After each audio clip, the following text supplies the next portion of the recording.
Hello everyone, कैसे हैं आप सभी लोग। उम्मीद करता हूँ आप सभी लोग बहुत अच्छे होंगे। कुमाऊं की इस यात्रा ब्लॉग सीरीज में पिछले एपिसोड में आपने देखा था कि हम लोग चितई गोरी देवता मंदिर पर रुके थे। वहाँ पर पूजा अर्चना करने के और कुछ टाइम वहाँ पर व्यतीत करने के बाद हम लोग चल दिए थे अपने अगले स्टॉप यानी कि वृद्ध जागेश्वर धाम की तरफ। वृद्ध जागेश्वर धाम अल्मोड़ा से करीबन 38 किलोमीटर की दूरी पर स्थित है। जागेश्वर धाम जाने का जो रास्ता उस पर जगह पड़ती है पुनवा नौला, उससे करीब 5 किलोमीटर पहले एक सड़क उल्टे हाथ की तरफ मुड़ती है जो कि वृद्ध जागेश्वर तक पहुंचाती है। यह सड़क सीधे सौखिया थाल होते हुए वृद्ध जागेश्वर पहुंचती है। वृद्ध जागेश्वर से हिमालय की पर्वत श्रृंखलाओं का शानदार नज़ारा दिखाई देता है। कुमाऊं के इतिहास में मानस खंड में इस स्थान पर शिवलिंग होने का उल्लेख मौजूद है। आइए तस्वीरों के माध्यम से एक बार इस रास्ते को समझने की कोशिश करते हैं।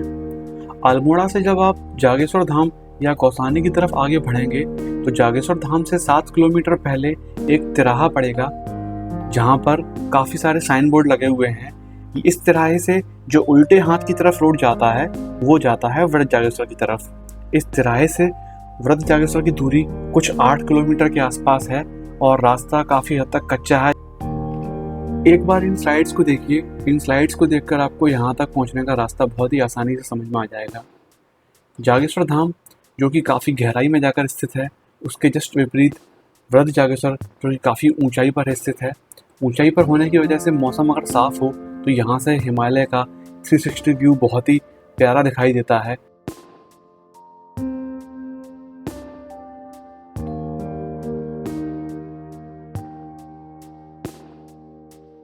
इस तिराहे पर कुछ देर रुकने के बाद हम लोगों ने बाइक उठाई और चल दिए वृद्ध जागेश्वर मंदिर की तरफ। जैसे ही हमने वृद्ध जागेश्वर की तरफ मुड़ना रास्ते पर बाइक मोड़ ली। अब इस रास्ते पर हमारे अलावा और कोई भी नहीं था।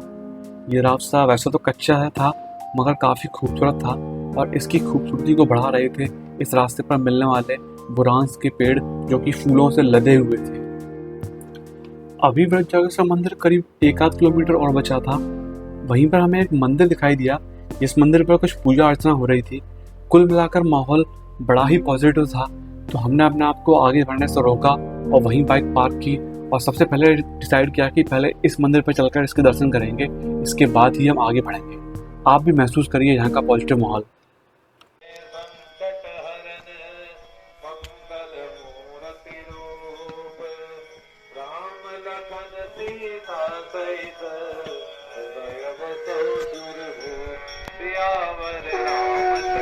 की जय। सदा क्षीर सागर शयन कुंद इंदु समदेह उमारम सदा क्षीर सागर शयन कुंद इंदु समदेह उमारम सदा क्षीर सागर शयन कुंद इंदु। कुछ देर इस मंदिर पर रुकने के बाद हमने फिर से बाइक उठाई और सीधे वृद्ध जागेश्वर पहुंचकर बाइक रोकी। किनारे एक साइड बाइक पार्क करी और वहां पर मौजूद प्रसाद की दुकानों पर अपना सामान छोड़ा और हमने वहां से प्रसाद की थाली ली। हाथ पैर धोकर हम लोग चल दिए मंदिर प्रांगण की तरफ पूजा करने के लिए। चूँकि यहाँ पर लोग काफ़ी कम थे, गाड़ियों का शोर भी नहीं था, इस वजह से यहाँ पर चिड़ियों की चहचहाहट एकदम साफ सुनाई दे रही थी। कुल मिलाकर बहुत ही पॉजिटिव माहौल था।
चूँकि ये मंदिर बहुत ही प्राचीन मंदिर है और इस मंदिर पर कोई भी बहुत ज़्यादा बड़ा नया निर्माण कार्य नहीं हुआ है, सिर्फ कुछ छोटी-मोटी टूट-फूट को ही ठीक किया गया है, जिस वजह से इस मंदिर के अंदर बहुत ही ज़बरदस्त वाइब्स आपको महसूस होंगी। मंदिर के अंदर वैसे तो फ़ोटोग्राफ़ी या वीडियोग्राफ़ी मनाही नहीं है, बट फिर भी हमने पुजारी जी से अनुमति लेने के बाद ही मंदिर के अंदर की कुछ फ़ोटोज़ और वीडियोग्राफ़ी की, जो कि आपके सामने है।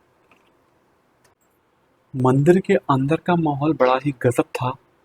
यहाँ पर मंदिर के अंदर मध्यम सी रोशनी थी और कुछ पुजारी लोग पूजा अर्चना में लगे हुए थे। मुख्य गर्भगृह में एक शिवलिंग है और उसके बगल में पुजारी जी बैठकर वहाँ पूजा पाठ करवा रहे थे। हमने भी उनसे आग्रह किया और उन्होंने हमारा पूजा पाठ संपन्न कराया और काफ़ी देर तक हम गर्भगृह के अंदर ही शांति से बैठे रहे और वहाँ की उस ऊर्जा को महसूस करने की कोशिश करते रहे। इतिहास के बारे में ये बृहदागेश्वर इतिहास जो मेरे को हमारे गुरु ने जो मेरे को जानकारी दे रखी है, मैं उर्वादत्त भट्ट, मेरा नंबर 9410132701 है। तो वृद्ध रूप में जब आज से 7वीं शताब्दी पहले चंद राजा पहले नेपाल और भारत एक हुआ करता था, तो उस समय नेपाली राजा अपने रथों और घोड़ों के साथ यहाँ से नेपाल, ये भारत से यहाँ से पगडंडी होते हुए नेपाल की ओर जा रहे थे।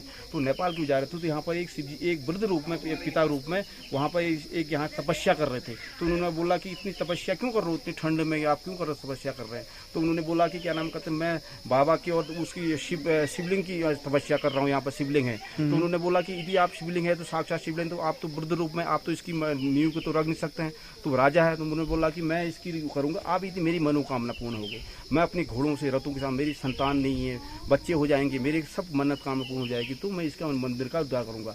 तो उन्होंने मंदिर का उद्धार किया, तो बाद में उनकी मन्नत पूर्ण हो गई। जैसे ही मन्नत पूर्ण होने के बाद फिर वो या फिर वापस आए तो उन्होंने मन्नत पूर्ण, तो राजा को सपना हुआ, उन्होंने कहा यदि मंदिर तो हमने बना दिया, तो अब हम बनाने के बाद इसकी पूजा कौन करेगा? तो पूजा करने के प्रावधान उन्होंने, राजा ने एक नीचे गाँव के लोगों को इसकी पूजा के लिए चयनित कर दिया। तो पूजा की जैसे ही चयनित कराया तो वो पूजा स्वीकार नहीं की।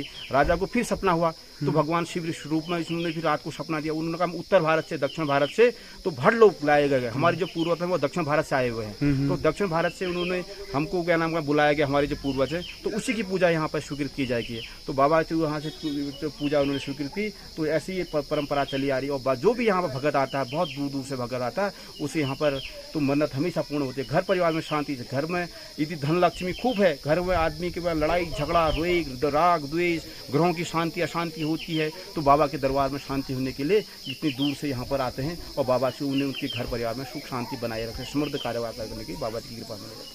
ठीक है सर, जय हिंद।